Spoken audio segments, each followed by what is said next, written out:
A balance sheet is a statement of a company's net worth and financial position at a specific point in time, detailing the value of its assets or what the business owns, as well as the liabilities and shareholder equity or what the business owes.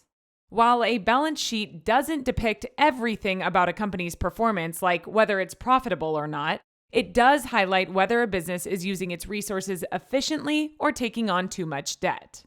By separating current assets like inventory, securities, and accounts receivable from property, equipment, and other fixed assets, the balance sheet also indicates whether a company can generate enough cash to survive a financial crisis.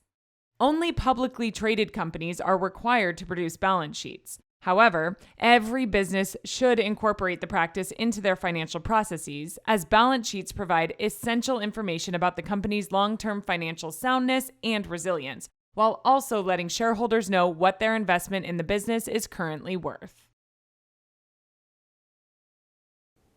Hey, if you like what you learned about balance sheets, check out these 2 videos and don't forget to subscribe.